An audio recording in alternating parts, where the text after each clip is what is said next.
नमस्कार दोस्तों। और आज मैं एक वीडियो लेके आया हूँ। इसमें मैं ये नहीं बताऊँगा कितने का प्रॉफिट होता है, क्या होता है। एक बाग के ऊपर ये खेती है। कोई अमरूद का लगाता है, कोई किसी भी फल का लगाता है, कोई अन्य किसी भी चीज़ों के हम बाग लगाते हैं, पेड़ लगाते हैं, लकड़ी का काम करते हैं। ये मैं उससे रिलेटेड है। इसमें मैं कुछ ऐसी बातें बताऊँगा जैसे कि बरसात के मौसम में हमारे जहाँ पे हमने पेड़ लगा रखे होते हैं वहाँ पे उस खेत में पानी नहीं रुकना चाहिए। नंबर वन तो ये बात है, उसका पानी की हमें किसी तरीके से हमारा उसमें पानी नहीं रुकना चाहिए।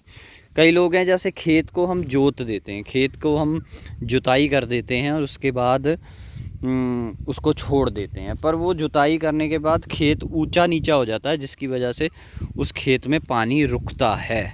हमने ये प्रॉब्लम देखी है क्योंकि हमने ये खेत जोत के छोड़ा था, इसमें पानी रुकने की प्रॉब्लम हमारे पास आई। इस खेत को आपने जोतने के बाद इसको लेवल कर देना है, पटेला मार देना है, इसको लेवल कर देना है जिससे कि पानी रुके ना और पानी जो भी है कहीं को भी निकल जाए। दूसरी बात, हमने पेड़ के जड़ के पास की सफाई रखवानी है। इसके आसपास जो है घास नहीं होना चाहिए। जैसे ये तो चलो है इतनी, ये जो घास है आसपास इसके घास नहीं होना चाहिए, आसपास इसके सफाई होनी चाहिए पेड़ के, ये ख्याल रखना है। ये अमरूद का बाग है L49 का, मैं इस पे एक एग्ज़ाम्पल सेट करके बता रहा हूँ आपको। और इसमें आपको हर 3 महीने बाद आप इसमें सरसों की खल 100 ग्राम सरसों की खल को भिगो के आप इसकी जड़ के पास में थोड़ा सा मिट्टी सी हटा के डाल दें या इसकी जड़ में डाल दें, जिसका बहुत अच्छा रिज़ल्ट आता है। एक तो ऑर्गेनिक हो जाता है जिसमें, और दूसरा उसमें सभी कुछ है। सरसों की खल में सब कुछ है, सभी कुछ आपको मिलेगा। ये जो हमारे पेड़ हैं ये अभी कुल इन्हें 3-4 महीने नहीं हुए लगाए को। ये L49 है, यूपी में लगा हुआ है, ये यूपी रामपुर ज़िले में लगा हुआ है। ये एक तो सरसों की खल डालनी है, दूसरा इनमें आपने पानी नहीं रुकना है। पानी रुकने के लिए आप खेत को जब जोतते हैं कि घास वास ना हो, उसके बाद उस पर लेवल पटेला ज़रूर मारें जिससे कि उसका पानी नहीं उसमें रुकेगा।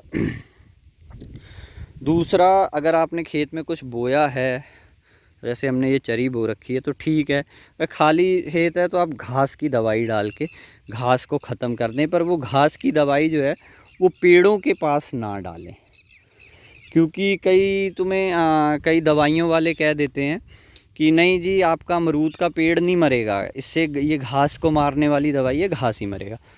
पर ये ऐसा होता है जी, पेड़ नहीं मरता है, पर वो क्या है, ग्रोथ को रोकता है। देखिए, अगर घास को मारने वाली कोई भी दवाई है, इट मीन्स वो कोई ना कोई जहर है।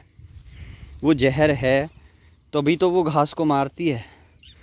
तो आप पेड़ कई बार नहीं मारे, वो कह देते हैं दुकानदार कि भाई आपका पेड़ नहीं ख़राब होगा, घास ही मरेगा, पर वो पेड़ की ग्रोथ को रोक देती है। वो दवाई कुछ टाइम के लिए रोक देती है, फिर उसका जब असर कम हो जाता है फिर वो चालू होती है। 3 बातें ये हो गई। चौथी बात एक और है जो बड़ी ध्यान रखने की है कि जैसे कि कुछ प्राइवेट नर्सरियां हैं, वो भी ये पेड़ बेचती हैं कि हर एक चीज़ के बेचती हैं। और कुछ गवर्नमेंट हर ज़िले में, यूपी के तो हर ज़िले में, हर तहसील में गवर्नमेंट नर्सरियां भी हैं, वो भी बेचती हैं। इनमें मैंने जो मेन चीज़ देखी है, गवर्नमेंट के रेट बहुत सस्ते होते हैं और प्राइवेट वालों के रेट बहुत ज़्यादा होते हैं। अगर प्राइवेट वाला 100 रुपये का पेड़ मिल रहा है, वही गवर्नमेंट पे 25 रुपये का पेड़ मिलता है। और वो भी गवर्नमेंट के उसमें स्कीम्स भी चलती हैं। अगर आप किसान हैं तो उसमें स्कीम्स भी मिलती हैं। आप अपना खतौनी, आधार कार्ड और बैंक का वो दे दें, आप उसमें रजिस्टर्ड करवाएं, तो आपको जितने के आपने पेड़ लगाए हैं उसका कुछ % आपको 50 से ज़्यादा ही होता है, मुझे एक्चुअल पूरा पता नहीं है, और वो भी पैसा भी आपको वापस मिल जाता है। पर लोग, मैंने देखा है जी, गवर्नमेंट नर्सरीज़ पे जाते ही नहीं हैं, और प्राइवेट वालों ने ऐसे दिमाग उनके बना रखे हैं और इतना उनको लाखों करोड़ों में प्रॉफिट बता देते हैं कि जाते। इतना भी बेकार सिस्टम हमारा नहीं है जितना कि लोग समझते हैं कि गवर्नमेंट में ये हो, गवर्नमेंट के पेड़ अच्छे नहीं होंगे, ये होगा वो नहीं होगा। गवर्नमेंट्स में मैंने ये सब गवर्नमेंट के पेड़ लगाए हैं, सारे मैंने गवर्नमेंट का लगाया। मेरे को अभी तक बहुत पेड़ सही भी लगे हैं। हमारा एक पुराना बाग भी है, वो भी गवर्नमेंट से लगा था, आज तक हमें कोई दिक्कत नहीं आई है। तो ज़रूर अपनी गवर्नमेंट की जो नर्सरी हैं वहाँ पे ज़रूर विज़िट करो, और वहाँ के अधिकारियों से मिलो और वहाँ से बातचीत करो और फिर पेड़ लगाओ। प्राइवेट वाले पेड़ तो सही देते हैं, पर प्राइवेट वाले, सारे नहीं हैं, पर प्राइवेट वाले रेट बहुत ज़्यादा लेते हैं, वो बहुत ज़्यादा मुनाफा कमाते हैं। और कई, मैंने ऐसा सुना है, सारे नर्सरी वालों को मैं नहीं कह रहा, बहुत नर्सरियाँ प्राइवेट भी अच्छी हैं, पर कुछ प्राइवेट नर्सरियाँ, प्राइवेट एजेंट ऐसे घूमते रहते हैं, उन्होंने बड़े अच्छे कार्ड छपवाए होंगे, बड़े अच्छे कपड़े पहने होंगे और बड़ी बड़ी अच्छी बातें करेंगे आके कि आपको इतने का पेड़ लगाइए, आप इतना कमा लेंगे, आप ये कर लेंगे, आप वो कर लेंगे। ये सब मैंने ज़्यादातर देखे हैं, ये सब फ्रॉड घूमते रहते हैं।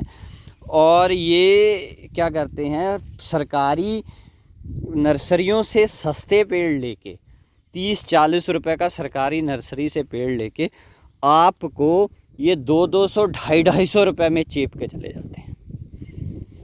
ऐसे भी बहुत फ्रॉड है।